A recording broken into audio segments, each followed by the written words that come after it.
আসসালামু আলাইকুম দর্শক, লন্ডন থেকে স্বাগত জানাচ্ছি আমি কাজী হেমায়েতুদ্দিন মিশন। আওয়ামী লীগের পুনর্বাসন বা ফিরে আসা, শেখ হাসিনার কি পরিকল্পনা ইত্যাদি নিয়ে আলোচনায় আছেন আওয়ামী লীগের উপকমিটির সদস্য জনাব রাশেক রহমান।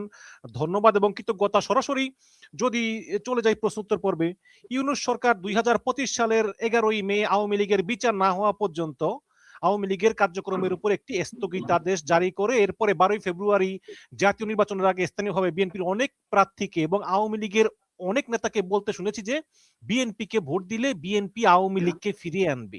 অথচ বিএনপি ক্ষমতায় এসে সংসদের প্রথম অধিবেশনেই ইউনূস সরকারের অধ্যাদেশকে আইনের রূপ দিতে সংসদে বিল পাশ করলো, ফলে আওয়ামী লীগ এবং এর অঙ্গ সংগঠনগুলোর উপর নিষেধাজ্ঞা বহালই থাকলো।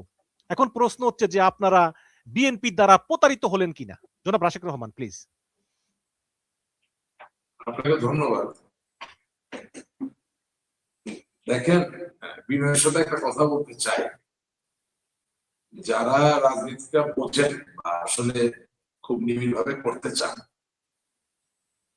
প্রথমে আপনাকে ধন্যবাদ জানাই আজকের অনুষ্ঠানে আমাকে আমন্ত্রণ জানানোর জন্য। তো যারা রাজনীতিটা খুব নিবিড় ভাবে বোঝার চেষ্টা করবেন। সাউন্ডটা খুব কম আসতেছে, একটু যদি মাইকটা একটু মুখের কাছে নিতেন ভালো হতো। জি, এখন কি ভালো শুনতে পাচ্ছেন? জি বলুন। যারা রাজনীতিটা নিবিড় ভাবে করতে চান বা নিবিড় ভাবে যারা বোঝেন, তারা কি কখনো মনে করেছিলেন যে বিএনপি অথবা জামাত কেউ আওয়ামী লীগকে এতটুকু স্পেস দিবে? আপনি মনে করেন যে তত্ত্বাবধায়ক সরকারের এই যে ডক্টর মোহাম্মদ ইউনূস, যিনি বাংলাদেশটাকে একেবারে একটা বিপর্যয়ের মুখে ফেলে দিয়ে গেছেন, সেই ডক্টর মোহাম্মদ ইউনূস কি সত্যিকার অর্থে বিএনপি এবং জামাতের সমর্থন যদি না পেতেন, তাহলে কি আওয়ামী লীগকে আদৌ নির্বাহী আদেশ বলে নিষিদ্ধ করতে পারতেন? পারতেন না। তাহলে সেই সে সময় তো বিএনপি বললো যে আমরা নিষিদ্ধ চাই না। না, রাজনীতিতে আপনি কি বলবেন তার থেকেও বড় কথা what you mean and what you do, that is more important. অর্থাৎ আপনি মুখে অনেক কথা বলবেন, কিন্তু আপনি শেষ পর্যন্ত কি করবেন বা আপনার মাথায় কি চিন্তা, সেটাই বড় কথা। অর্থাৎ you have to be able to read in between the lines. অর্থাৎ শব্দের মাঝেও শব্দ থাকে, বাক্যের মাঝেও বাক্য থাকে। সেটা হয়তো অনেকে করতে পারেন, কিন্তু আমি তো কখনো এই ইলিউশনে ছিলাম না যে বিএনপি অথবা জামাত কেউই আমাদেরকে কোন রকম ছাড় দেবে।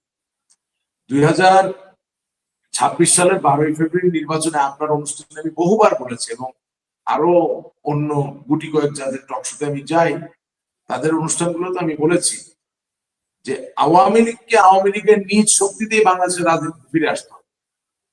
কোন অবস্থায় বিএনপি আমাকে বলবে আসো তুমি রাজনীতি করো, তোমার আমি নিষিদ্ধ করবো না, অথবা জামাত বলবে আসো তুমি রাজনীতি করো, তোমার আমি নিষিদ্ধ করবো না, এটা হতে পারে না। এর কারণ জামাত ইসলামী বাংলাদেশের স্বাধীনতার ইতিহাসকে আমলে নিলে পরাজিত শক্তি। তারা বাংলাদেশের সৃষ্টির বিরুদ্ধে ছিল, অস্বীকার করার কোনো উপায় নেই।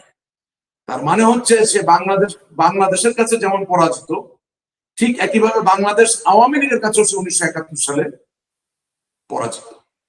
এখন এই যার কাছে আপনি পরাজিত হলেন, সেই দায়ী ব্যক্তি যিনি আপনাকে পরাজিত করলেন, তাকেই আপনি আবার দাওয়াত দিয়ে এনে রাজনীতি করতে দিবেন, স্বাধীনতার ইতিহাস নিয়ে কথা বলতে দিবেন, এটা মনে করা তো বোকামির থেকেও বড় কিছুই থাকে সেটা। ঠিক একইভাবে বিএনপি একটি রাজনৈতিক দল। এই দলে অনেক মুক্তিযোদ্ধারা আছেন। এই দলের প্রতিষ্ঠাতা থেকে শুরু করে যারা প্রতিষ্ঠাতা, অন্য যারা সিনিয়র নেতারা আছেন, তারাও মুক্তিযোদ্ধা ছিলেন, এবং বিএনপির মুখবন্ধটাই হচ্ছে মুক্তিযুদ্ধের উপর নির্ভর করে। সেখানে বিএনপি কেন আওয়ামী লীগের মধ্যে একটি ঐতিহ্যবাহী দল, যেটা সত্যিকার অর্থে বাংলাদেশের স্বাধীনতার ইতিহাসকে ধারণ করে, তাকে রাজনীতি করতে দিয়ে তার নিজের যে স্বাধীনতা সম্পর্কিত ন্যারেটিভ, সেই ন্যারেটিভ থেকে ভুল প্রমাণিত করার চেষ্টা করে। সুতরাং এই দুই দলের কারো কোনো কারণ নেই আওয়ামী লীগকে ছাড় দেওয়া। এটা যারা মনে করবেন, আমি নিজে খুব বুঝি সেটা মনে করি না, কিন্তু যারা এটা মনে করবেন তারা যে বুঝতে চাচ্ছেন না রিয়েলিটিটা, সেটাই তো মনে হয়। না বুঝলাম, কিন্তু তাহলে ইলেকশনের আগে এটা বলা দরকার কি ছিল যে যে আওয়ামী লীগ, যে বিএনপি ক্ষমতায় আসলে আওয়ামী লীগকে ফিরিয়ে আনা হবে, আমি অনেককে বলতে শুনেছি যে আপনারা ধানের শীষে ভোট দেন তাহলে আওয়ামী লীগ ফিরে আসবে, আর যদি ওই দলকে ভোট দেন তাহলে আওয়ামী লীগ জীবনেও ফিরে আসবে না। তাহলে এই কথা তো তাহলে বলা উচিত ছিল না। যেমনটা সাউদ্দিন সাহেব বললেন যে আমরা নির্বাচন যাতে হয় এর জন্য জুলাই সনদও মেনে নিয়েছি, অনেক কিছু মেনে নিয়েছি, আমরা বলতে পারি নাই। ঠিক, এটা কি চাপে পড়ে আসলে আওয়ামী লীগের ভোট পাওয়ার জন্য এরকম কারসাজি করেছে? মানে আপনার কি মনে হয়? অবশ্যই এখানে তো একটা কৌশল ছিল। এলাকা ভিত্তিক ভাবে যে যেখানে পেরেছে সুবিধা নেওয়ার চেষ্টা করেছে। সেটা আমার রংপুর, মিঠাপুকুর, সেই এলাকা তো একই রকম ঘটনা ঘটানোর চেষ্টা হয়েছে। এবং আমি তো আপনার অনুষ্ঠানে দৃঢ়ভাবে একটা কথা বলেছি যে যতই আমরা বলি না কেন যে no vote, no vote, no vote, কিন্তু স্থানীয়ভাবে তো বাংলাদেশ আওয়ামী লীগের অনেক নেতা কর্মীরা এই সিদ্ধান্ত নিয়ে নিয়েছিল কাকে ভোট দিবে কাকে দিবে না। সেটা আপাত দৃষ্টিতে এই সংকটকে মোকাবেলা করার জন্য। আপনি ঘরে থাকতে পারছেন না, আপনি আপনার ব্যবসা বাণিজ্য চালাতে পারছেন না, আপনি জামিন পাচ্ছেন না, একটার পরে একটা মিথ্যার মামলায় আপনি মুখোমুখি হচ্ছেন। এবং সত্যিকার অর্থে যেই জুলাই অগাস্টকে কেন্দ্র করে এই অনাচার সৃষ্টি হয়েছে সমাজে, আমার বাংলাদেশে থাকা লক্ষ কোটি নেতা কর্মী তারা কি আসলে এই অনাচারের সাথে কোনোভাবে সম্পর্কিত ছিল? তাদের কথায় কি পুলিশ চলে নাকি সেনাবাহিনী চলে? অর্থাৎ যাদের লাঞ্ছিত হওয়ার কথা না, যাদের নির্যাতিত হওয়ার কথা না, যাদের অত্যাচারের সম্মুখীন হওয়ার কথা না, যাদের মিথ্যা মামলার জর্জরিত হওয়ার কথা না, তারাই তো সবচেয়ে বেশি আক্রান্ত হয়েছে। এটাই বাস্তবতা। সেই জায়গা থেকে প্রতীকের জন্য, বাঁচার জন্য, বা একটু নিঃশ্বাস নিতে পারার জন্য একেবারে উপায়ন্তর না দেখে যদি কোনো সমঝোতা করে থাকে, আমি তো তাদেরকে দায়ী করতে পারি না। এবং আমরা অনুষ্ঠানে বলেছি যে নো ভোট, নো ভোট এটা চলবে না। এটা আমি দিচ্ছি কি উদ্দেশ্যে, কিভাবে দিচ্ছি, কি কারণে, এটা আমরা পরিষ্কার করতে পারি নাই।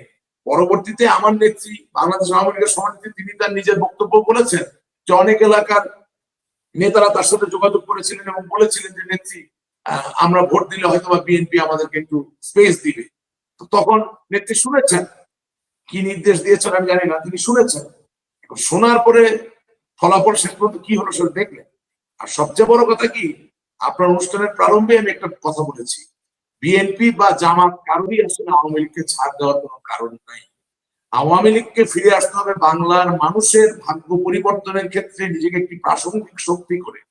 আওয়ামী লীগকে ফিরে আসতে হবে বাংলাদেশের নতুন প্রজন্মের উজ্জ্বল ভবিষ্যৎ গড়ার অন্যতম অংশীদার হিসেবে। আওয়ামী লীগকে ফিরে আসতে হবে বাংলার মা, বোন, ভাই, বাবা, তাদের অধিকার যে সংরক্ষিত আওয়ামী লীগ করবে, তাদের জন্য যুদ্ধ করতে পারবে নতুন করে, সেই জায়গাটাকে প্রতিষ্ঠিত।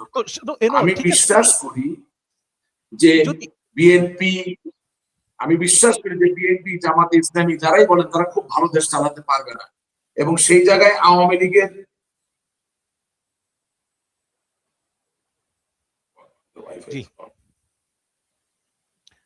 শুনতে পাচ্ছেন? জি জি জি শুনতে পাচ্ছি। সেক্ষেত্রে আমার একটা প্রশ্ন থাকে যে আপনি নিজেই বলেছেন যে আওয়ামী লীগকে ফিরে আসতে হবে মানুষের সমর্থন নিয়ে, এবং আওয়ামী লীগ হচ্ছে আওয়াম মানেই তো হচ্ছে আমজনতা, আওয়ামী লীগ আমজনতার লীগ। কিন্তু আমরা দেখেছি যে আসলে এই আওয়ামী লীগ পরিচালিত হচ্ছে অনলাইনে। শেখ মুজিবুর রহমানের মৃত্যুর পরেও তো, বঙ্গবন্ধু শেখ মুজিবুর মৃত্যুর পরেও কিন্তু আওয়ামী লীগ ঘুরে দাঁড়িয়েছিল, বিভিন্ন অনুষ্ঠান করতে পারতো, বিভিন্ন মিছিল করতে পারতো। কিন্তু এই জুলাইয়ের পরে আওয়ামী লীগ একদম হাওয়া, একদম ভারত থেকে বসে অনলাইনে কতটুকু আসলে কি করা সম্ভব? আমরা দেখলাম যে ভারতে বসে অনলাইনেই শুধু কার্যক্রম, এরপরে এই দুই আড়াই বছরে দুই একটা মিছিল 4-5 জনের, এর বেশি কিছু করতে পারে না। আবার যারা অনলাইনে আছে তার ভিতরেও এই যে এ টিম আছে, একটা এ টিমের অমি পিয়ালের সঙ্গে আবার ওই কোন শারমিন সুলতানা নাকি তার সঙ্গে গন্ডগোল। আবার আপনাকেও বলা হয় গুপ্ত, আমি জানি না আপনি গুপ্ত কিনা। শুনলাম ওই যে আমাদের ছাত্রলীগের সাবেক সেক্রেটারি লন্ডনে থাকে, উনি ওই যে একটু কালো করে মোটা মতো, এই আপনাকে বলে গুপ্ত ইত্যাদি। তো এইসব বিভিন্ন কথাবার্তা শুনি আর কি, আমরা কতটুকু সত্য আমরা জানি না, আমি শুনি নাই, আমি শুনি আর কি যে আমার মনে হয় না বাংলাদেশ ছাত্রলীগের কোন পর্যায়ে কোন সময় সভাপতি বা কোন সেক্রেটারি কোনদিন আমাকে গুপ্ত বলতে পারে। I don't think so. এটা আমি বিশ্বাস করি না। যখন আমি নিজের সুপ্রভাবে দেখবো তখন বিশ্বাস করতে পারবো। কিন্তু বাংলাদেশ আওয়ামী লীগের কোন সময়ের, কোন কালের, কোন সভাপতি সেক্রেটারি কোনদিন রাশেদ রহমানকে গুপ্ত বলতে পারে না।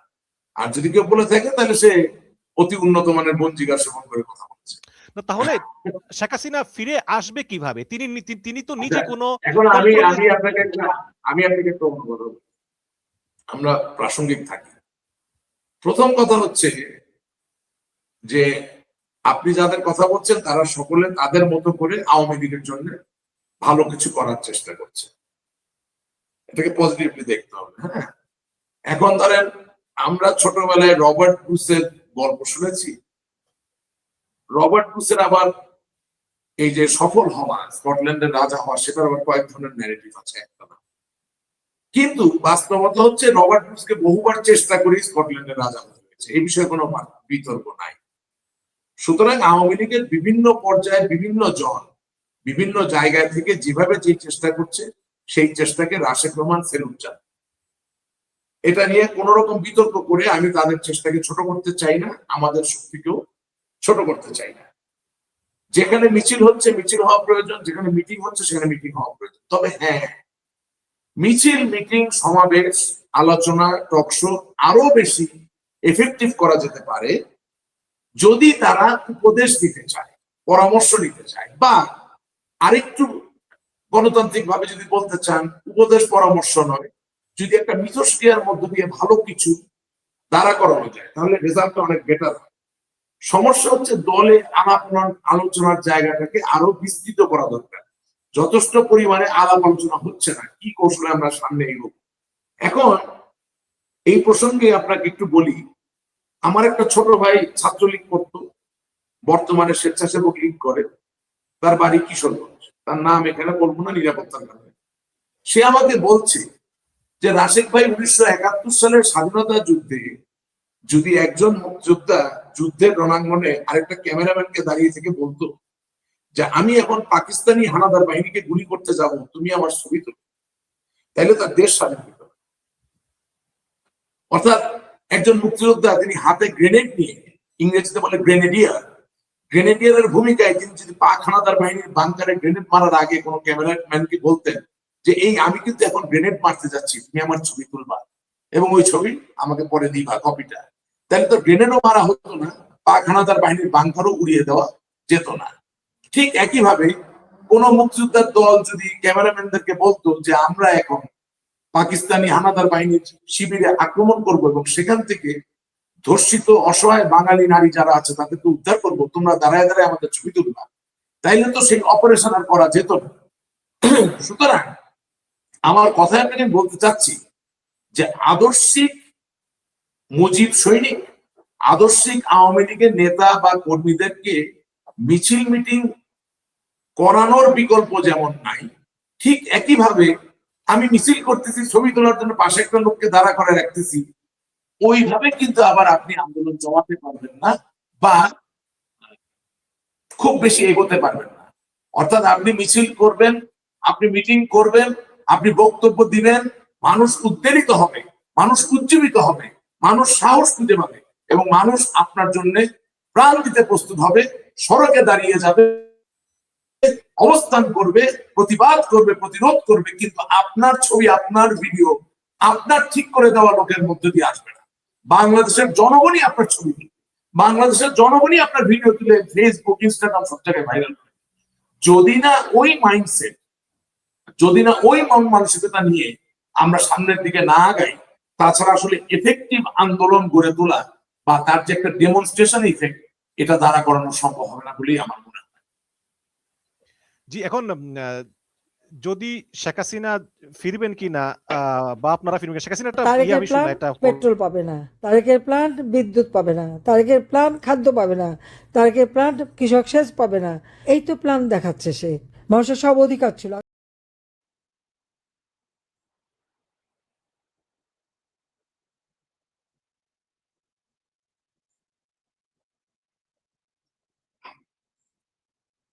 আমি ক্লিপটা ঠিক মতো শুনতে পারিনি, আরেকবার চালানো যাবে?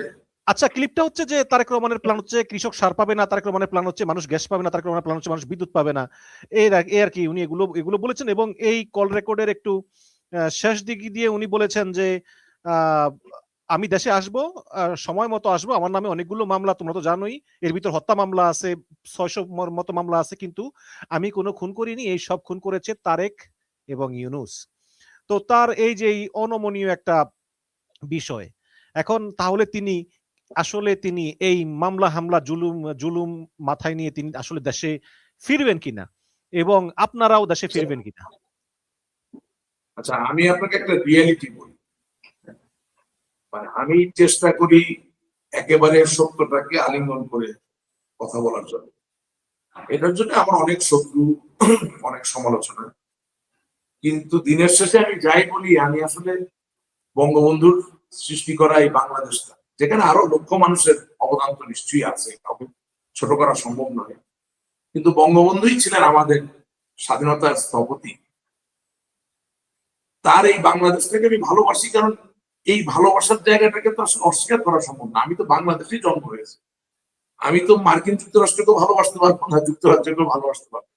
আমি হয়তো বা নিজ প্রাণ ভয়ে আজকে কোনো দেশে অবস্থান করতে পারি, কিন্তু দেশ যদি কোনোটা ভালোবাসতে হয় সেটা আমার দেশ বাংলাদেশকেই ভালোবাসতে হবে, তাই না? আর সেই বাংলাদেশ তো স্বাধীনতা যুদ্ধ ছাড়া তৈরি হয়। সেই স্বাধীনতা যুদ্ধ বঙ্গবন্ধু শেখ মুজিবুর রহমানকে ছাড়া তো চিন্তা করা যায় না। জাতীয় চার নেতার যে সংগঠনের অদম্য শক্তি, তাকেও তো অস্বীকার করা যায়। এমএজি ওসমানী সাহেব থেকে শুরু করে major general Khaled Mosharraf, major general Ziaur Rahman, major general Shafiullah, কার কথা অস্বীকার করবে? আপনার প্রতিটা সেক্টর কমান্ডার, তাদের উপ অধিনায়ক, কাউকে তো আপনি অস্বীকার করে স্বাধীনতাকে সেলিব্রেট করতে পারবেন না। আমি সেই জায়গা থেকে বলতে চাই যে বাংলাদেশের মুক্তির উপায়, মানুষের মুক্তির উপায় কোনো রাজনৈতিক দল নয়, একমাত্র সত্যকে আলিঙ্গন করা। অর্থাৎ এটা তো সত্য যে 2001 থেকে 2006 সালে যখন বিএনপি ক্ষমতায় ছিল জামায়াতে ইসলামকে সাথে নিয়ে, তখন আপনি নিশ্চয়ই ভুলে যান নাই যে সারের সংকটের কারণে গাইবান্ধায় 11 জন কৃষক অকাতরে প্রাণ দিয়েছিলেন, কারণ তারা তাদের যে অধিকার সার, সেই সারের অধিকারের জন্য দাবি জানাতে গিয়েছিলেন। এটা অস্বীকার করার কোনো উপায় নেই।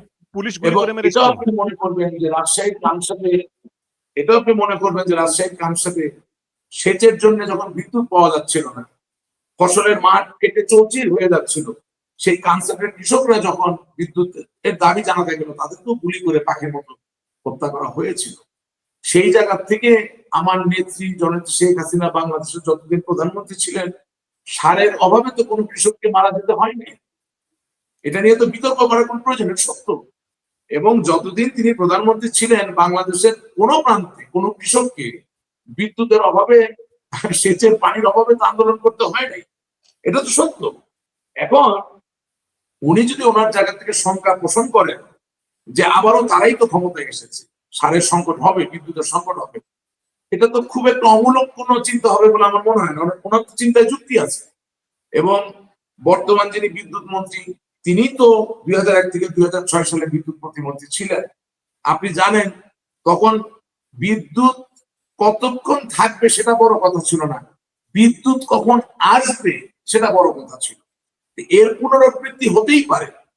আমি ওনার কথায় যুক্তি খুঁজে পাই, অযৌক্তিক কিছু খুঁজে পাচ্ছি। সুতরাং আই ডোন্ট নো যে নেত্রীর এই গঠনমূলক কথাটা দিয়ে আসলে কোথায় যেতে চাচ্ছে। উনি তো অসত্য কিছু বলেন নাই। না, আমি এটাই বলতে চাই যে যদি উনি কম্প্রোমাইজ করে দেশে আসতে চান, কারণ আমি মনে করি বা মানে অনেকেই বলেন, আমার মতো অনেকেই বলেন যে আসলে বিএনপি এবং জামাতের সঙ্গে কম্প্রোমাইজ না করে আওয়ামী লীগের দেশে ফিরাটা কার্যত অসম্ভব বলেই অনেকে মনে করেন। এজন্য আমি বললাম আর কি, যে কিন্তু শেখ হাসিনার তো গলার টোন তো ভয়েস তো নরম হয় না, উনি তো ওই আগের মতোই একই টোনে কথা বলেন। না, এখানে একটু আপনি সিমলেস একটু শুনবেন। প্রথম কথা, আজকে যে বিএনপি ক্ষমতা আছে তাকে আওয়ামী লীগের সাথে কোনো সমঝোতা করতে হয়েছে? যেই জামাত ইসলামী রাজাকার আলবদর আল শামসের দল, সেই রাজাকাররা যে আজকে বাংলাদেশে বিরোধী দলের ভূমিকায় আছে, প্রধান বিরোধী দলের ভূমিকায়, তাদেরকে কারোর সাথে সমঝোতা করতে হয়েছে? হয়তো হয়নি। কারণ আমরা ক্ষমতায় ছিলাম, আমাদের দায়িত্ব ছিল আমাদের ক্ষমতাকে রক্ষা করা। আমরা বাংলাদেশের মানুষের দায়িত্বে ছিলাম, শাসনভার আমাদের উপরে ছিল, আমাদের দায়িত্ব ছিল সেই শাসনভার বা সেই ক্ষমতাকে মানুষের জন্য, জনগণের জন্য রক্ষা করা। আমরা রক্ষা করতে পারি নাই। আজকে আমরা নাই, তারা আছে। সুতরাং আমাকে অন্যায়ের সাথে তো কোনো সমঝোতা করতে হবে। জননেত্রী শেখ হাসিনা বা আওয়ামী লীগ বা আমরা যারা করি, আমাদেরকে অনুভব করতে হবে যে হ্যাঁ, জুলাই অগাস্টে একটা গণ অভ্যুত্থান হয়েছিল। সেই গণ অভ্যুত্থানে সাধারণ মানুষের একটা অংশগ্রহণ করেছিল, এবং সেই গণ অভ্যুত্থানে আমাদের নিয়ন্ত্রণাধীন যে বাহিনীগুলো ছিল, তাদের অনেকগুলো বাহিনী আমাদেরকে যেভাবেই হোক ক্ষমতায় রাখার পক্ষপাতী অবস্থায় ছিল না। সুতরাং আমরা ব্যর্থ হয়েছি এবং ক্ষমতাচ্যুত হয়েছি। আজকে আমাদের রাজনৈতিক দলের বিরাট বড় একটা প্রাসঙ্গিক অংশ, সংখ্যায় নয়, তারা দেশের বাইরে অবস্থান করছে। তবে যারা এই গণ অভ্যুত্থানে অংশগ্রহণ করেছেন, তারা সকলেই কি আওয়ামী লীগের শত্রু? প্রশ্নই আসে। তারা কি বাংলাদেশের শত্রু? প্রশ্নই আসে। তাদেরকে আমাদেরকে আস্থায় নিতে হবে। তোমাদেরকে ভুল বোঝানো হয়েছিল, তোমাদেরকে মিথ্যা আশ্বাস দেওয়া হয়েছিল, তোমাদেরকে মিথ্যা স্বপ্ন দেখানো হয়েছিল। যে এই বৈষম্য বিরোধী বাংলাদেশের কথা বলে আজ বৈষম্য বিরোধীরা ক্ষমতায়, তারাই আজ সবচেয়ে বড় বৈষম্যের বাংলাদেশ তৈরি করার পথে আছে। সুতরাং যদি সত্যি বৈষম্য বিরোধী বাংলাদেশ করা চায়, তাহলে তাদেরকে আওয়ামী লীগের নেতা কর্মীদেরকে আস্থায় নিতে হবে। এইটুকু বোঝাপড়া আপনি বাংলাদেশের মানুষের সাথে করতে পারেন, কিন্তু তাই বলে কোনো অন্যায় পদক্ষেপ বা কোনো অন্যায় আইনের সাথে তো আমার সমঝোতা করার কোনো সুযোগ নেই। আপনি সংসদে বিল করে আমার নিষিদ্ধ করে দিলেন, আমি কিসের জন্য সেটার সাথে সমঝোতা করব? রাজাকার আলবদর আল শামস বাংলাদেশের স্বাধীনতা চায়নি, আমি কেন সেটার সাথে সমঝোতা করব? আপনি বিদ্যুৎ না দিতে পারলে আমি কেন বলবো আহা আসো তাদের আলো দেখে মন মজাই, মনকে মনে আশা পূরণ করি? অবশ্যই আমি সেটা প্রতিবাদ করি। সুতরাং compromise, decision, execution, protest, procession, প্রত্যেকটির ক্ষেত্র ভিন্ন। এখানে শরবত বানানোর কোনো সুযোগ নাই।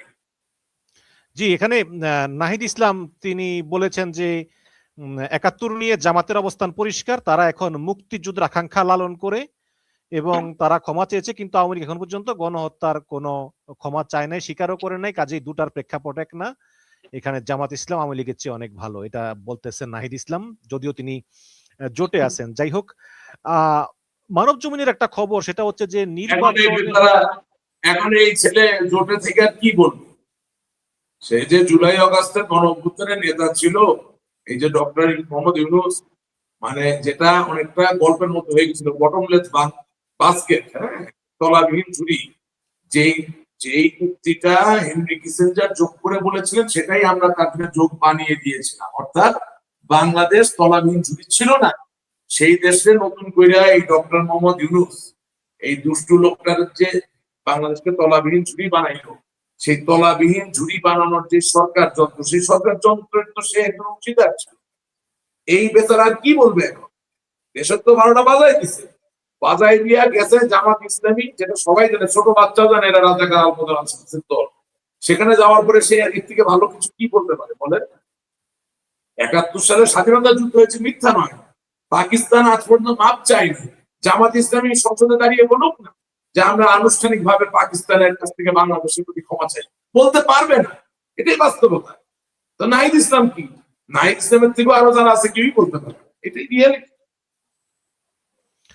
জি, নিজেরাও ক্ষমা চাচ্ছে না, পাকিস্তানও ক্ষমা চাইতে বলতে পারবে, এটাই বাস্তবতা, এটাই রিয়েলিটি। আপনাদের আওয়ামী লীগের আন্তর্জাতিক বিষয়ক সম্পাদক শাম্মী আক্তার, তার একটা অডিও বার্তা আপনাকে একটু শোনাই। আর আমাকে একটা ইউএস, আমি সোজাসুজি বলে দিই, আমি এত রাগঢাক থেকে কথা বলতে পারি না। আমেরিকান এম্বাসি থেকে আমাকে বলা হয়েছিল যে তোমাদের আওয়ামী লীগ পুনর্গঠন, that is the first time, মানে তারা আমাকে বলেছে যে রিফাইন্ড আওয়ামী লীগ বলি বা পুনর্গঠন বলি। তো আমি তখন বলেছিলাম যে আওয়ামী লীগ একটি গণতান্ত্রিক দল, ডেমোক্রেটিক পার্টি, এবং এখানে কাউন্সিলের মাধ্যমে সবাই হয়। আমি যেভাবেই হোক, যেহেতু প্রকাশ্যে অ্যাম্বাসেডাররা আমাদের সাথে এখন কথা বলতে চায় না, কারণ আমরা একটা নিষিদ্ধ সংগঠন, বাট আনঅফিসিয়ালি অবশ্যই আমরা তাদের সাথে কথা বলি, যোগাযোগ করি, তাদের সবকিছু জানাই। আজকেই আমি ব্রিটিশ হাই কমিশনারদের সাথে কথা হয়েছে। আজকে উনি ব্রিটিশ হাইকমিশনের কথা বলেছেন। তো আপনি এই রিফাইন্ড আওয়ামী লীগ, নির্বাচনের আগে ভারত চেয়েছে একটা রিফাইন্ড আওয়ামী লীগ, সাবের হোসেন চৌধুরী বা শেখ রেহানার ছেলে ববির নেতৃত্বে, কিন্তু শেখ হাসিনা সেটা দেননি এবং শেখ হাসিনাকে ভারত জোর করে কাতারে পাঠিয়ে দিতে চেয়েছিল। এই ধরনের খবর আমরা পড়েছি মানব জমিনে। আপনি এই বিষয়টা কিভাবে দেখছেন, যে ভারতের ছায়া কি আপনাদের মাথার উপর থেকে আংশিক সরে গিয়েছে কিনা? আপনার মাইকটা একটু মিউট আছে, এটা একটু মাইকটা আনমিউট করতে হবে।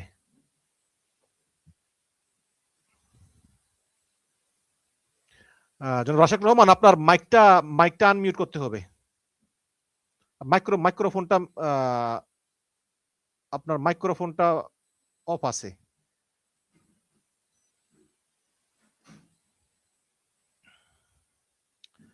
এখানে লিখেছে যে আমি এটা আনমিউট করতে পারবো না, কারণ গেস্ট এটা নিজেই মিউট করেছে।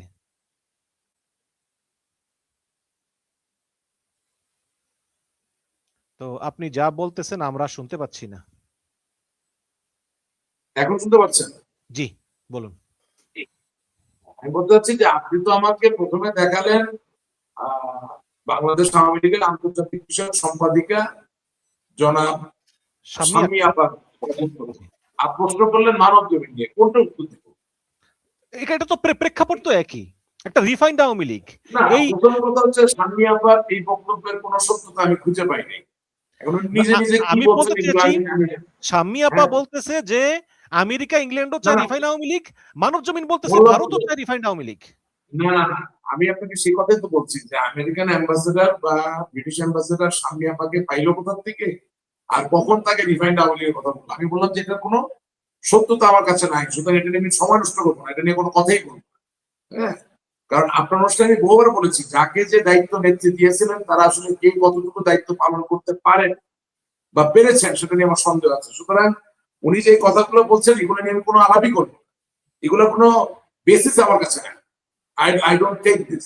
আমি বুঝি, আমার নিজের জায়গা থেকে আমি বুঝি আমেরিকা, মার্কিন যুক্তরাজ্য, মানে মার্কিন যুক্তরাষ্ট্র বা যুক্তরাজ্য কি চাইতে পারে এটা আমি বুঝি, কিন্তু ওনাকে বলেছেন সেটা আমি জানি না। সুতরাং ওনাকে আপা বলি, উনি আপার জায়গায় থাকুন, আমি এটা নিয়ে খুব বেশি আলাপ করতে চাচ্ছি না।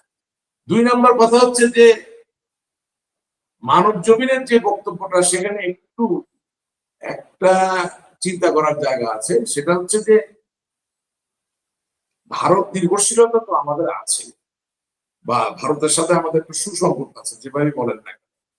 তো ভারত বঙ্গবন্ধু কন্যা জননেত্রী শেখ হাসিনা আওয়ামী লীগের অভিভাবক, এই জায়গায় ভারতের অ্যালাইনমেন্টে কোনো সমস্যা নেই। কিন্তু ভারত হয়তোবা মনে করে যে যারা রাজনৈতিক দায়িত্বে ছিলেন শেখ হাসিনা ছাড়া, তারা হয়তোবা নতুন করে আবেদনের জায়গাটা তৈরি করতে পারবেন না বাংলাদেশে প্রবেশ করা বা বাংলাদেশে আওয়ামী লীগের রাজনীতিকে আবার নতুন করে সচল করার। সেই জায়গায় হয়তোবা তারা বলতে পারে যে নতুন প্রজন্মের নতুন কিছু আসলে ভালো হয়। তো এটাকে নেগেটিভলি নেওয়ার কিছু নাই, এটা পজিটিভ। কারণ শেখ হাসিনা আমাদের সভানেত্রী, উনি সভানেত্রী থাকবেন। উনি যদি মনে করেন যে ভালো ক্যারিজমেটিক নেতৃত্ব ইয়াং থেকে আর কেউ দিতে পারবে, উনি তো তাকে সুযোগ দিতেই পারে। দিনের শেষে গণতান্ত্রিক বলেন যাই বলেন, দল তো ওনার। উনি যে সিদ্ধান্ত নিবে সেই সিদ্ধান্তই তো আমাদেরকে মাথা পেতে নিতে হবে। তো উনি যদি মনে করেন যেরকম নতুন প্রজন্মের কেউ আছেন খুব ক্যারিজমেটিক, ভালো পারবেন সংগঠিত করতে, ওনার সিদ্ধান্ত উনি নিবেন। মানব জমিন লিখেছে যে উনি পুরানো যারা আছে তাদেরকে দিয়ে কাজ করার চেষ্টা করেন, করতে পারেন। আমার ধারণা যে পুরানোদেরকে দিয়ে খুব ভালো করে ফলাফল করা যাবে না, কিন্তু সিদ্ধান্ত তো দিনের সাথে শেষে ওনার, দল তো ওনার, এটা তো ওনার কথা মতো দল উঠবে, এখানে তো আমাদের বলার কিছু নাই। জি, কিন্তু মানে অনেকেই বলতেছে যে পুরাতনদেরকে দিয়ে হবে না, যেটা আপনি নিজেই বলেছেন। যেমন অনেকে উদাহরণ দেন যে বিএনপি 15 বছর পরে আবার ক্ষমতায় আসলো, কিন্তু পুরাতন অনেকেই নাই, মানে বেশিরভাগই নতুন। আপনি দেখবেন বেশিরভাগই নতুন, কিন্তু যেখানে আওয়ামী লীগ একটা গণহত্যার অভিযোগ তাদের বিরুদ্ধে আছে, তো সেক্ষেত্রে আসলে এই মানে পুরাতনদের দিয়ে কতটুকু হবে, এটা আসলে অনেকেই ভাবছেন যে হয়তো শেখ হাসিনা আর হয়তো বা রাজনীতিতে কামব্যাক করতে পারবেন না। আপনি কি মনে করতেছেন যে আপনারা যদি মনে করেন যে, আপনি নিজেই বলেছেন একটু আগে যে বিএনপি তো ক্ষমতায় আসার জন্য আওয়ামী লীগ বা কারোর সঙ্গে তো সমঝোতা করতে হয় নাই, তাহলে আওয়ামী লীগ কেন লাগবে? তাহলে কি আপনারা ওই সুসময়ের জন্য ওয়েট করবেন? সেটা 15 বছর হতে পারে বা 20 বছর হতে পারে, মানে যখন সুসময়ের জন্য অপেক্ষা করলে তো আপনি ফিরে আসতে পারবেন না। আমি যেটা বুঝাতে চেয়েছি, সমঝোতা করতে চাওয়া সেটাও সুসময়ের জন্য অপেক্ষা করা, আর চুপচাপ বসে থাকা সেটাও সুসময়ের জন্য অপেক্ষা। বিএনপি তো সেটাই করেছে। বিএনপি তো আন্দোলন জমাইতেই পারে না। বিএনপি 17 বছর ধরে আন্দোলন করেছে, জেলে গেছে, মার খেয়েছে, কথা ওই বলার চেষ্টা করেছে এবং আপনি জনাব রাশিদ দেখবেন রহমান, ওই দেখবেন আন্দোলনে শেখ হাসিনা যাইতো না, ওই আন্দোলনে শেখ হাসিনা যাইতো না। আপনি দেখবেন দেখেন প্রতিটা কথার একটা শুরু আছে, শেষটা করতে দিতে হয়, লিখতে হয় না। আন্দোলন শুরু করলেন, আমি চলে যাবো এটা মনে করার কোনো কারণ নাই। আপনি যেটা বললেন হ্যাঁ হয়তো সেটাও সত্য যে ওই আন্দোলনে যেত না, কিন্তু আন্দোলনের প্রয়োজন তো তারা মনে করছে ছিল, তারা করে গেছে। এবং 17 বছর টেলিভিশনে যারা বিএনপির পক্ষে কথা বলেছে, যারা আমার সাথে অনেক টকশো করেছে, খেয়াল করেছেন, তাদের সবাইকে বিএনপি মন্ত্রী বানিয়েছে, ন্যূনতম এমপি বানিয়েছে। সুতরাং সোশ্যাল মিডিয়া এবং মিডিয়া এটার যে কি গুরুত্ব এটা বিএনপি বুঝতে পেরেছে। এখন ঘটনা হচ্ছে যে আমি কখনোই বলি না যে জুলাই আগস্টের আন্দোলন বিএনপির কারণে আর জামাতের কারণে। বিএনপি এবং জামাত ওই আন্দোলনে গোপন ভূমিকা পালন করেছে, এই জন্যই তো সফল হয়েছে। কিন্তু ভূমিকা কি শুধু জামাতের তা না, ভূমিকা কি শুধু বিএনপির তা না, দুজনেরই ছিল। সাথে আমাদের দেশের বিভ্রান্ত জনতা একসাথে হয়েছিল, তাদেরকে একরকম বোঝানো হয়েছিল, আজকে তারা বুঝতে পারছে যে ভুল হয়েছে। এখন আপনি যেই জায়গাটায় ছিলেন আমি সেই জায়গাটায় আসি। হতাহত তো মানুষ হয়েছে, নিহত হয়েছে, তো অস্বীকার করার কোনো সুযোগ নেই। যার হাতে রক্ত আছে তিনি রাজনীতি করতে চাইলে করতে পারবেন না। এখন সেটা বিচার করলে বোঝা যাবে, তদন্ত করলে বোঝা যাবে, সময়ে বোঝা যাবে। সেটা জনগণের উপরে ছাড়তে হবে, সে কাকে গ্রহণ করবেন আর কাকে গ্রহণ করবেন না। All I am trying to tell you যে জুলাই অগস্ট হয়েছে এটার বাস্তবতাকে অস্বীকার করে আওয়ামী লীগ রাজনীতি ভালো করতে পারবে না। 2 নাম্বার, সমঝোতা করেও ভালো করতে পারবে না, ভালো সময়ের জন্য অপেক্ষা করে ভালো করতে পারবে না। উইলিয়াম শেক্সপিয়ার একটা কথা আছে, একটা ধারণা আছে, আমি আপনাকে এটা বলতে চাই। আপনি চেষ্টা করলেন, হেরে গেলেন, অর্থাৎ you have tried your best yet you are defeated. এটাকে বলা হয় গ্লোরিয়াস ডিফিট, বাংলায় বলা হয় মহিমান্বিত পরাজয়। চেষ্টা করেছেন, চেষ্টা করে পারেন। আরেকটি ধারণা উইলিয়াম শেক্সপিয়ারের আছে, you have not tried yet you have been defeated, অর্থাৎ চেষ্টাও করলেন না কিন্তু হেরে গেলেন। এটা হচ্ছে গ্লানির পরাজয় অথবা ইনগ্লোরিয়াস ডিফিট, হ্যাঁ, হিউমিলিয়েটিং ডিফিট, প্যাথেটিক ডিফিট, যেভাবে বলতে চান না। তো তার মানে হইল আওয়ামী লীগকে চেষ্টা করতে হবে, চেষ্টার পরে সাথে সাথে ফলাফল পাবে এমন কোনো কথা নেই।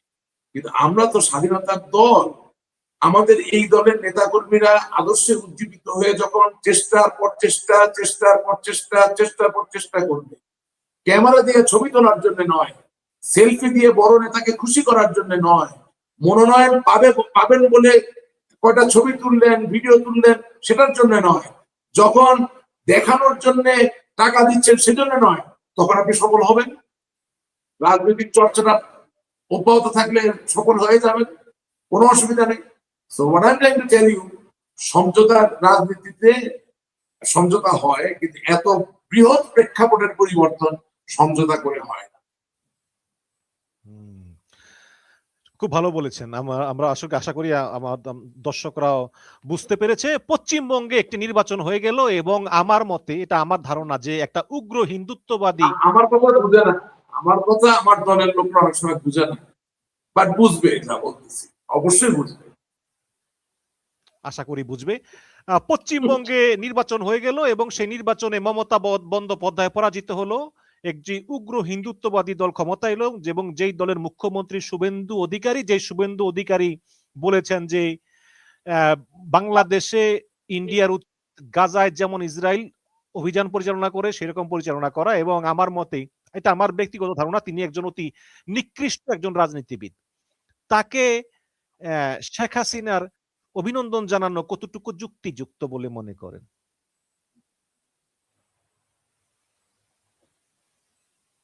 এখন একটা লোক পৃথিবীর সবচেয়ে বড় গণতন্ত্র ভারতের পশ্চিমবঙ্গে ভোটে নির্বাচিত হয়েছে, তাহলে যদি আপনি সমর্থন নাও করেন, তারপরেও নিকৃষ্ট লোক এভাবে বললে তো আসলে কথা বলা কঠিন হয়ে যায়।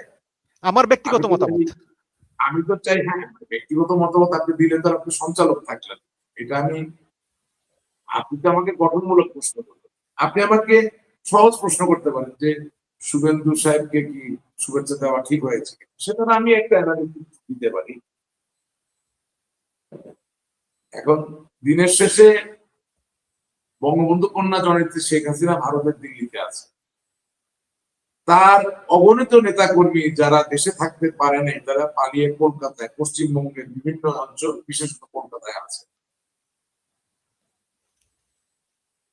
এবং মমতা ব্যানার্জি ঠিক আসলে প্রকাশিত ভাবে খুব যে আমাদের জন্য সক্রিয় ছিলেন তা নয়। সেই দিক থেকে কলকাতা এবং পশ্চিমবঙ্গে অবস্থানরত আমাদের দলের নেতা কর্মীদের একটু সাবলীলতা, একটু নিরাপত্তা, এটার জন্য হয়তো বা নেত্রী যদি অভিনন্দন দিয়ে থাকেন, এটাকে নেগেটিভলি দেখাটা ঠিক হবে না। কারণ বাংলাদেশের মানুষের, জনগণের প্রতি ওনার যেমন দায় আছে, দায়িত্ব আছে, ঠিক একইভাবে ওনার নেতা কর্মীরা যারা প্রাণ ভয়ে ভারতে বা কলকাতায় পালিয়ে আছে, তাদের প্রতিও তো তার দায় আছে। এবং কলকাতায় পালিয়ে থাকা অনেক নেতা কর্মীরা আমাকে ফোন করেন এবং তারা বলেন যে যদি আদালত প্রাঙ্গণে আমাদেরকে হামলা না করা হতো, যদি আদালত প্রাঙ্গণে আমাদেরকে লাঞ্ছিত না করা হতো, যদি আমাদের আইনজীবীদেরকে আইন মোতাবেক আমাদের প্রতিনিধিত্ব করতে দেওয়া হতো, তাহলে আমি বাংলাদেশে ফিরে যেতাম। তো আপনি মনে রাখবেন, আপনার অনুষ্ঠানে বলেছি, এখনো বলছি, যে জামাত ইসলামীর অনেক নেতা যারা 1971 সালে বাংলাদেশের স্বাধীনতার বিরুদ্ধে ছিলেন এবং আইসিটি ট্রাইব্যুনালে তাদের রায় হয় এবং তাদের বিচার হয়, তারাও কিন্তু কোনোদিন আদালতে আসার সময় কারো কাছ থেকে একটা গালি বা শারীরিক ভাবে লাঞ্ছিত হওয়া বা কোনো আক্রমণের শিকার কোনোদিন হননি। তাদের যে আইনজীবীরা ছিলেন তারাও কোনোদিন শারীরিক ভাবে লাঞ্ছিত বা আক্রমণের শিকার হন নাই। এখন যখন এই হইল অবস্থা যে একজন মানুষ আদালতে গিয়েও আত্মসমর্পণ করতে পারছেন না, তখন তিনি যেখানে আশ্রিত অবস্থায় আছেন, যেখানে তিনি পালিয়ে আছেন, লুকিয়ে আছেন, সেখানে তিনি সেই জায়গার নবনির্বাচিত মুখ্যমন্ত্রীকে একটু অভিনন্দন বা শুভেচ্ছা জানাবেন, এতে আমি মনে করি না কোনো কবিরা গুনাহ হয়েছে। তবে আমার দলের নেতা কর্মীরা অতিরিক্ত মাত্রায় সাইবার স্পেসে এটা নিয়ে মাতামাতি করছেন, যেটা আসলে তাদের করা উচিত নয়। কারণ স্থানীয় সরকারের নির্বাচনের ফলাফল ভারতের একান্ত নিজস্ব। এটার সাথে বাংলাদেশের রাজনীতিকে মিলিয়ে ফেললে হয় কি, পলিটিক্যাল ডিসেন্সিটা থাকে না এবং সামনের দিকে এগোনোর থেকে পিছন দিকে যেতে হয়। সুতরাং আমি যেটা অনুরোধ করব যে জননেত্রী শেখ হাসিনা যেটুকু করেছেন সেটুকুই আমাদের একসেপ্ট করা উচিত, গ্রহণ করা উচিত। আমরা নিজেরা অতি উৎসাহী হয়ে যে কাজগুলো করছি সেগুলো বোধহয় বাংলাদেশের আর্থসামাজিক বর্তমান রাজনৈতিক প্রেক্ষাপটে আওয়ামী লীগের জন্য খুব ভালো কিছু বয়ে আনবে না। জি, আমি বলতেছি কি যে রাশেক রহমান, আপনি দেখবেন যে সমস্ত বিশ্বে কিন্তু একটা মানে ডানপন্থার উত্থান হচ্ছে।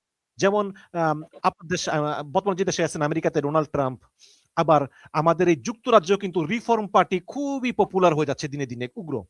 আবার ভারতে বিজেপি, এবং বাংলাদেশে আপনি অস্বীকার করতে পারবেন না, বাংলাদেশের বেশিরভাগ মানুষের ভিতর বর্তমানে একটা ভারত বিরোধিতা কাজ করে।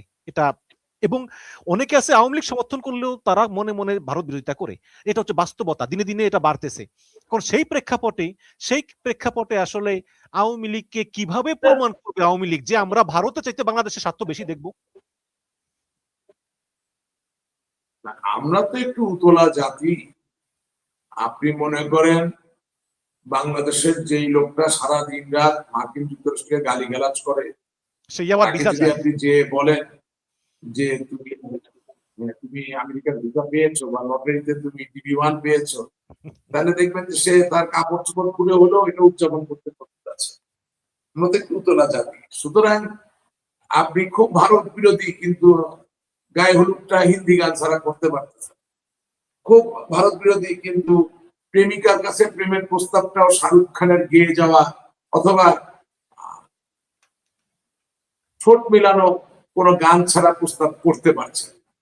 হ্যাঁ, বা আপনি রিল বানাচ্ছেন, খুব জামাত ইসলামী শিবিরের বিরাট বড় ভক্ত আপনি, কিন্তু নিজে কোমরে হাত দিয়ে দুটা পা ভাগ করে কোন এক বাগানে ছবি তুলছেন, ওটার পিছনে আবার হিন্দি গান। আসলে ভারত বিদ্বেষী মনোভাব কেন তীব্রতার দিকে গেল, এটা বিশ্লেষণ করার ব্যাপার আছে, এবং এটা চিরস্থায়ী কিনা সেটাও করার ব্যাপার আছে। কারণ বিয়ে হইলে তো শ্বশুর সাহেব যতই লাঠি নিয়ে আসুক, শ্বশুরও তখন আব্বা হয়ে যায়। মানে যখন প্রেম করেন তখন তো ধরেন শ্বশুর শাশুড়ি আপনাকে দেখলেই তাড়া করে, তাই না? তো বিয়ে করার পরে আবার দেখা যায় যে নিজের বাপ মার থেকেও আব্বা এবং আম্মা বেশি ঘনিষ্ঠ হয়ে যায়। এখন যেই মনস্তত্ত্বের কথা আপনি বলছেন, সেই মনস্তত্ত্বের কতটুকু পার্মানেন্ট চিরস্থায়ী, কতটুকু দীর্ঘস্থায়ী অর্থাৎ লং টার্ম, আর কতটুকু ক্ষণস্থায়ী, সেটা তো রাজনৈতিক ভাবে আমাকে বিচার বিবেচনা করেই কথা বলতে হবে। তো সেটা বলার সময় অনেক সামনে আছে। এখন কখন যে আমরা কাকে আব্বা ডাকি, কখন আম্মা ডাকি, এটা আমি নিজেও এখন বুঝতে পারি না। কারণ কি, একটা কথাই বলতে চাই, দেশ স্বাধীন হইল, আপনি স্বাধীন দেশের সবুজ পাসপোর্টের মালিক, দরিদ্র হন, ধনী হন, যাই হন, কামার কুমার জেলে, হ্যাঁ, জোলা, শিল্পপতি, ব্যবসায়ী, রাজনীতি, তাতে কি যায় আসে? দেশ তো আপনার। অথচ আপনি এখনো বোঝেন না যে পাকিস্তানটা আপনার দেশটারে চায়।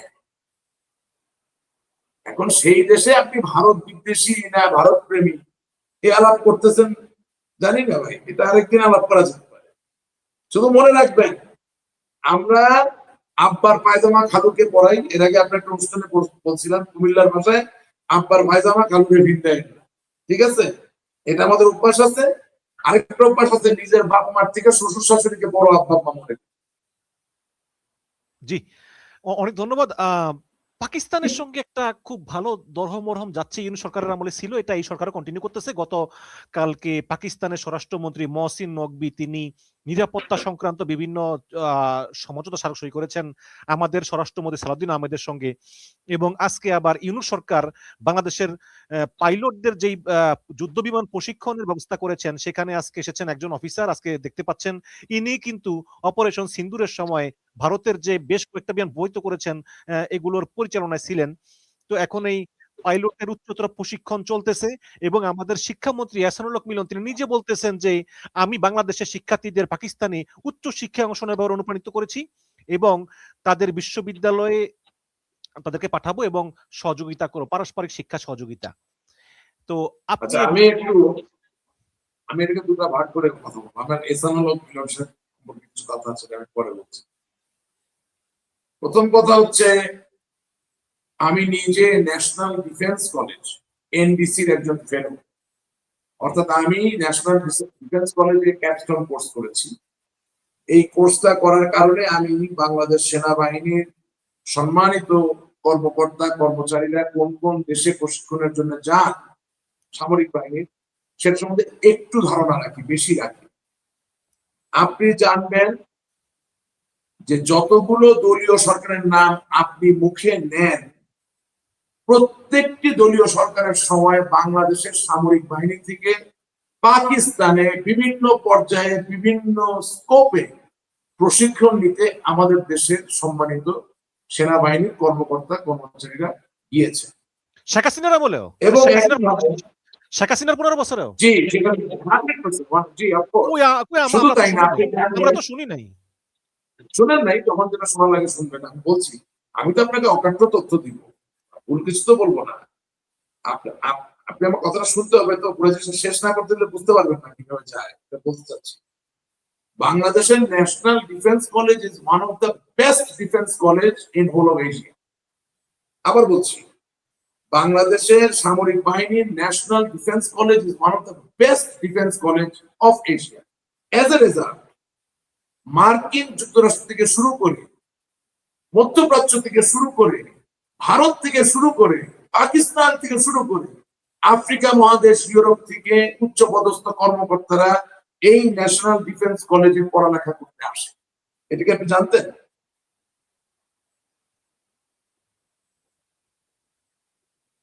এটাকে আপনি জানতেন না? পুরোপুরি জানতাম না, হয়তো শুনেছি, হয়তো শুনি নাই।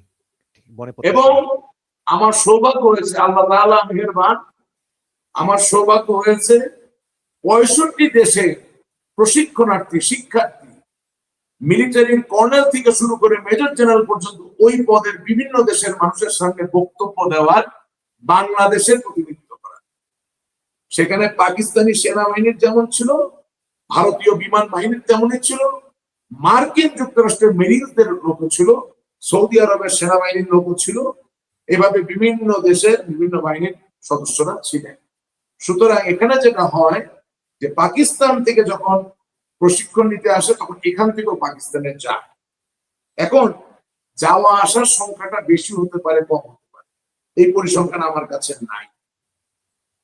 আর আজকে এটা আলোচনার জায়গায় এসেছি বেশি এই কারণে, আপনার ভালো লাগুক বা না লাগুক, 2024 সালের জুলাই আগস্ট 5ই আগস্টের আন্দোলনের পরে বাংলাদেশের স্বাধীনতার ইতিহাসকে সচেতন ভাবে আমরা ভুলণ্ঠিত করতে গিয়েছিলাম। সেই জায়গায় পাকিস্তানের সাথে ঢলাঢলি মাখামাখি আমাদের অতিরিক্ত হয়ে গেছিল, যার দরুন পাকিস্তানের সাথে কোনো স্বাভাবিক কূটনৈতিক বা সামরিক যোগাযোগের জায়গাটাও এখন অনেক প্রগাঢ় ভাবে সামনে আসছে। আপনি কি মনে করেন না যে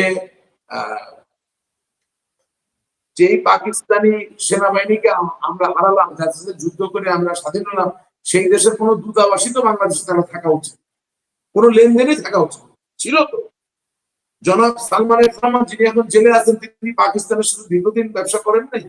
করছেন। জনাব সালাউদ্দিন কাদের চৌধুরী যিনি মারা গেছেন, আইসিটি প্রায় ফাঁসি হয়েছিল, তার কি পাকিস্তানের সাথে কোনো লেনদেন ছিল না? ছিল তো, আইনগত ভাবেই তো ছিল, অবৈধভাবে তো ছিল না। সুতরাং এখন কেন আমরা আসছি, এগুলো বিচার বিবেচনা করার বিষয় আছে, এগুলো খতিয়ে দেখতে হবে। আর দিনের শেষে বাংলাদেশ একটি স্বাধীন দেশ, বাংলাদেশ ভারতের সাথে যেমন সম্পর্ক রাখবে, ঠিক একইভাবে বাংলাদেশ এখনো পাকিস্তানের কাছ থেকে বহু টাকা পায় যুদ্ধের ক্ষতিপূরণ হিসেবে। সুতরাং সেই জায়গায় পাকিস্তানের সাথে সম্পর্ক তো রাখতেই হবে, যাতে আমরা আমাদের স্বার্থগুলোকে সংরক্ষণ করতে পারি আগামীতে। এটা গেল এক। 2 নম্বর, আপনি এহসানুল হক বিনোদের কথা বলেছেন। আমি আপনার অনুষ্ঠানের মাধ্যমে একটা আপিল জানাতে চাই, এবং আমি জানি অনুষ্ঠান কে থেকে আপনি প্রচার করেন, বলে অনেক মানুষ দেখে, লক্ষ লক্ষ মানুষ দেখে। আপনার অনুষ্ঠানের মাধ্যমে আমি বাংলাদেশের বর্তমান মাননীয় প্রধানমন্ত্রী জনাব তারেক রহমান এবং জনাব এহসানুল হক বিনোদ দুইজনের কাছে এই আহ্বানটা জানাব। বাংলাদেশ ছাত্রলীগের 5 থেকে 6 লক্ষ সমর্থক, তারা আজকে পরীক্ষা দিতে পারছে না, তারা আজকে পড়ালেখা করতে পারছে না। আপনারা এত বড় অন্যায় করবেন, একটি দলকে সমর্থন করার জন্য আমার ছাত্রলীগের ভাই বোনেরা পরীক্ষা দিতে পারবে না। এই অনধিকার চর্চা স্বয়ং আল্লাহ তাআলাও মানবেন না। জ্ঞান, আল ইলমু নূর, নলেজ ইজ লাইট, এই অধিকার থেকে কাউকে বঞ্চিত করার অধিকার আল্লাহ তাআলা কাউকে দেন নাই। বাংলাদেশ আওয়ামী লীগ 17 বছর ক্ষমতায় ছিল, কোনোদিন আমার জানা মতে কোন ছাত্র দল বা কোন ছাত্র শিবিরের কোন ভাই বা বোনের পরীক্ষা দেওয়ার মধ্যে বাধা সৃষ্টি করেন না। হ্যাঁ, আমার ছাত্র দলের অনেক জানা আছে নেতা কর্মীরা মামলা খেয়েছে, ছাত্র শিবিরের নেতা কর্মীরা মামলা খেয়েছে, কিন্তু পরীক্ষা দিতে পারবেন না, পড়ালেখা করতে পারবেন না, হাতের বই কলম তুলতে পারবেন না, আপনার শিক্ষা প্রতিষ্ঠানে যেতে পারবেন না। এই পরিবেশ, এই পরিস্থিতি বা এই সিদ্ধান্ত আওয়ামী লীগ সরকার করতে। এহসানুল হক মিলন সাহেব, আপনি বলেছেন নকল আর হবে না, পড়ালেখা করতে হবে, আপনি আপনার মতো করে বলেছেন। সমস্ত দেশ বিশ্বে এটা ট্রল হয়েছে, কিন্তু আমি এটা ট্রল করার পক্ষে না।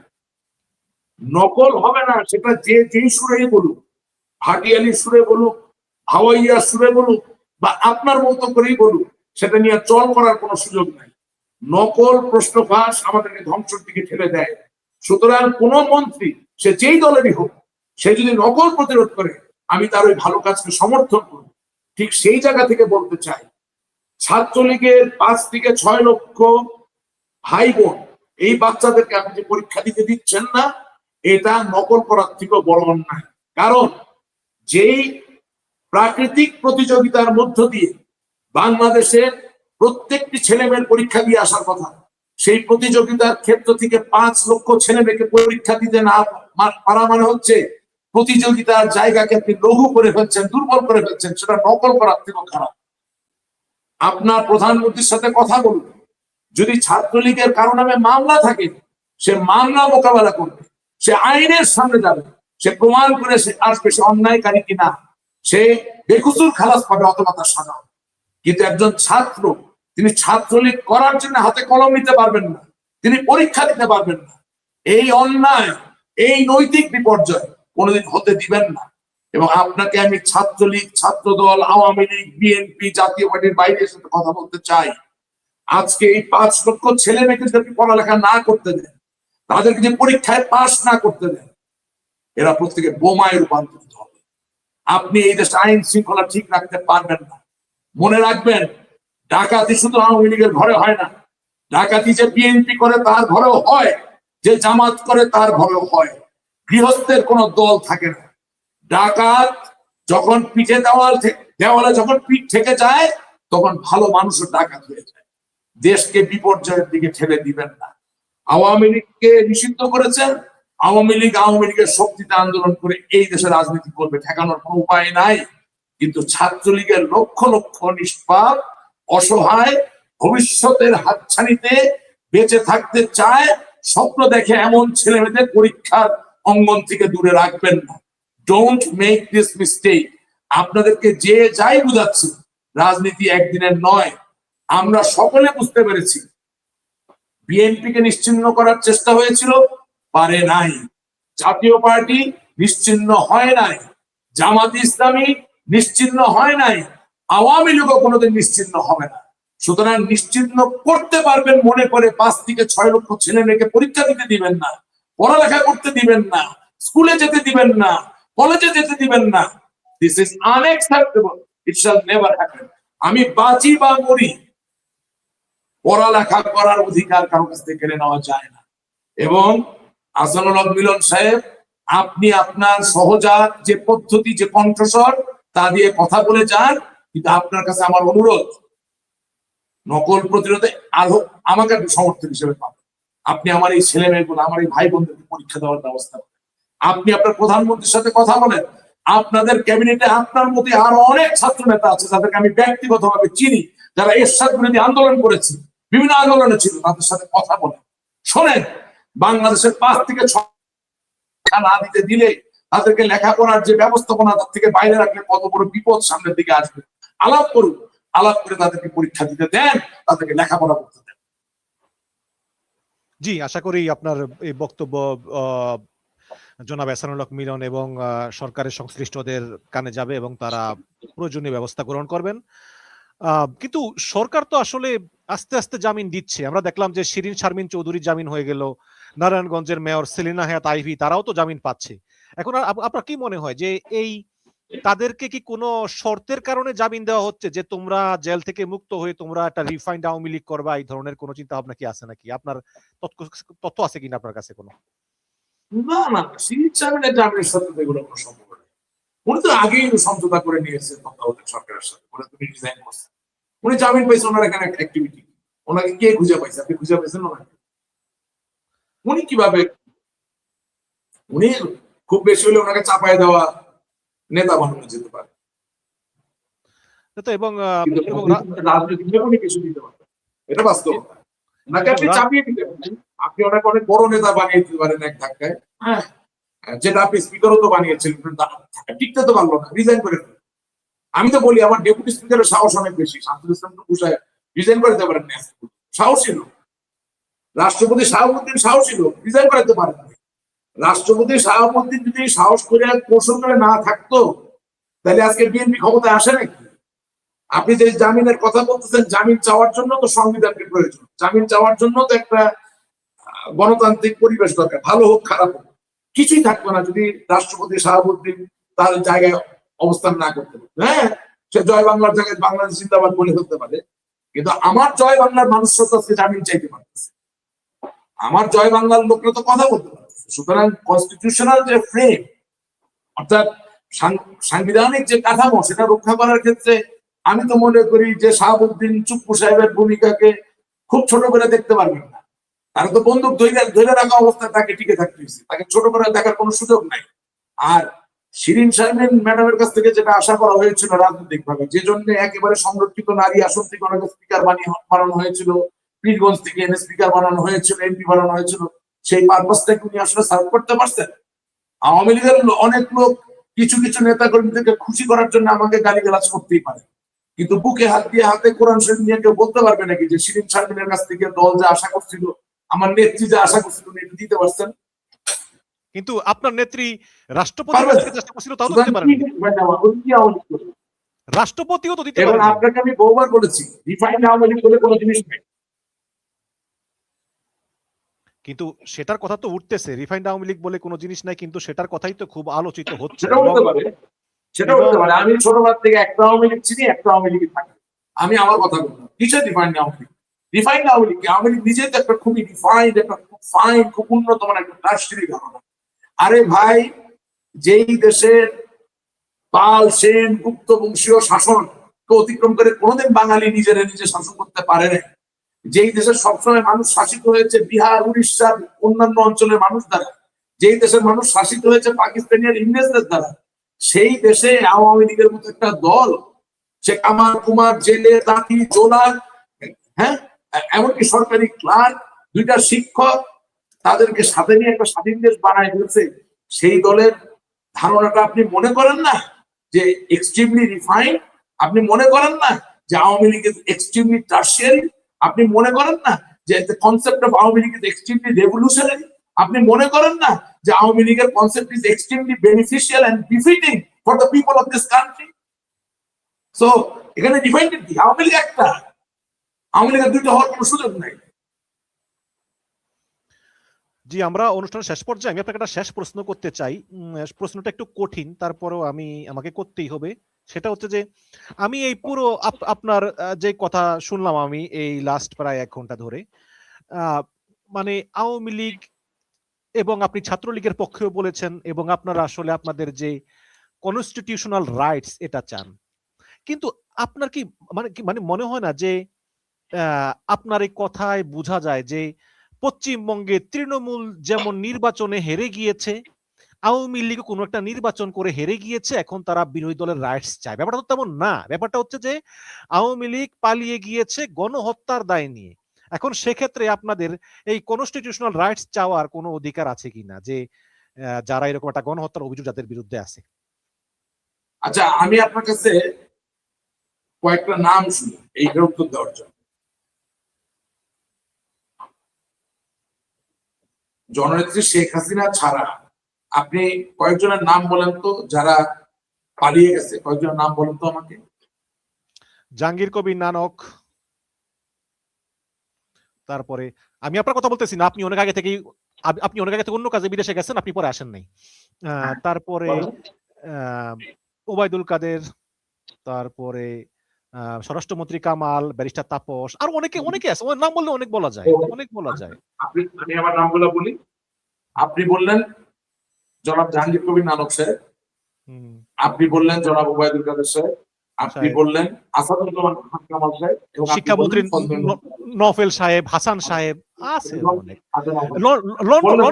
লন্ডনেও আছে অনেকে। আচ্ছা ঠিক আছে, নাম বলে শেষ করা যাবে না, বললেন। আচ্ছা ধরেন আমি আমার নামটাও নিয়ে আসি, আমিও তো দেশে নাই। আপনি দেশে নাই, বাট আপনি অন্য কাজে গিয়েছেন অনেক আগেই, বাট আপনি তারপর নিয়ে আসি। নিজের ঘাড়ে নেওয়া তো ভালো, অসুবিধা না, শুধু আচ্ছা এখন ধরেন রাশেদ রহমান, জাহাঙ্গীর কবির নানক, জনাব ওবায়দুল কাদের, আসাদুজ্জামান খান কামাল, ফজলে নূর তাপস বা মহিবুল হাসান নফেল, তারা আওয়ামী লীগের নেতা। তারা কি আওয়ামী লীগ? তারা একাকী আওয়ামী লীগ? তারা আওয়ামী লীগের নেতা। তাইলে ঢাকার পুরানো পল্টন থেকে আর সাভার থেকে আর রংপুর থেকে আর চিটাগং থেকে যে লোকটাকে আপনি গ্রেপ্তার করে নিয়ে বলতেছেন উনি আওয়ামী লীগের নেতা, উনি আওয়ামী লীগ না? তাহলে আওয়ামী লীগ বাংলাদেশ থেকে পালিয়ে গেছে কেন বলছেন? আপনি বলেন আওয়ামী লীগের গুটি কয়েক নেতা পালিয়ে গেছে। আওয়ামী লীগ তো বাংলাদেশে আছে।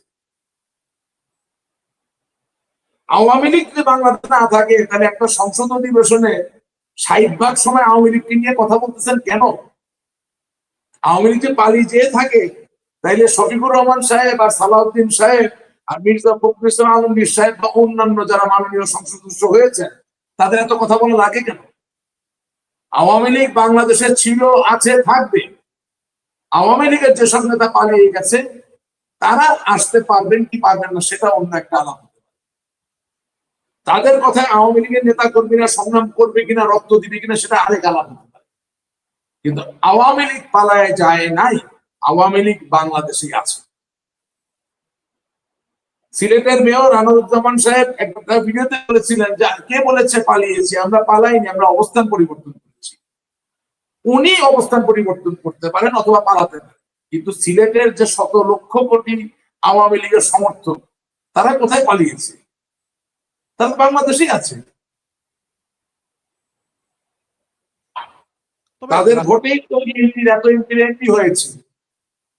তাহলে আমার ভোটে আপনি আজকে এমপি হইলেন, আমার কয়েকজন নেতা দেশ থেকে পালিয়ে গেল, তাদের কথা চিন্তা করে কেন আমার সাংবিধানিক অধিকার আমি ছেড়ে দিব? আমার জন্ম, আমার বেড়ে ওঠা বাংলাদেশের রাজনীতি করা, বাংলাদেশের গণতান্ত্রিক পরিবেশে অংশগ্রহণ করা, সংকট সুসময় খারাপ সময়কে মোকাবেলা করা। ওবায়দুল কাদের পালাইছে, বাঙালি তার অধিকার ছেড়ে দিবে? হ্যাঁ, ওবায়দুল কাদের আওয়ামী লীগ, উনি তো বাথরুমে লুকিয়েছিলেন, উনি কিভাবে আওয়ামী লীগ? আওয়ামী লীগ কি বাথরুমে লুকিয়ে থাকে? হ্যাঁ, জি, আপনার কথা বুঝতে পারছেন কি বলতে চাচ্ছি? জি, আপনাকে অনেক অনেক ধন্যবাদ। আসলে আপনি ঠিকই আওয়ামী বলেছেন। লীগ কোনো কমিটি না, Awami League is a concept. Syed Ashraful Islam সাহেব বাংলাদেশের আওয়ামী লীগের কাউন্সিলে বলে গেছেন, আওয়ামী লীগ একটা অনুভূতি, এর থেকে বড় সত্য আর নাই। আওয়ামী লীগ কোনো কমিটি না, আওয়ামী লীগ কোনো কমিটি না, আওয়ামী লীগ একটা উপলব্ধি, আওয়ামী লীগ একটা অনুভূতি। এবং বাংলাদেশের ইতিহাস, বাংলাদেশের ভবিষ্যৎ আওয়ামী লীগকে ছাড়া আপনি লিখতে পারবেন না। হ্যাঁ, আমাদের ব্যবস্থাপনায় সমস্যা থাকতে পারে, এই কারণে কিছুদিন আমরা রাজনীতি হয়তো বা আপনি যেভাবে দেখতে চান সেভাবে হয়তো বা নাই, কিন্তু আওয়ামী লীগ অবশ্যই বাংলাদেশের ভবিষ্যতের জন্য তীব্রভাবে প্রাসঙ্গিক, অনস্বীকার্যভাবে প্রাসঙ্গিক। আপনি ভালো থাকবেন, ধন্যবাদ। আপনাকে অনেক ধন্যবাদ, ভালো থাকবেন, আসসালামু আলাইকুম।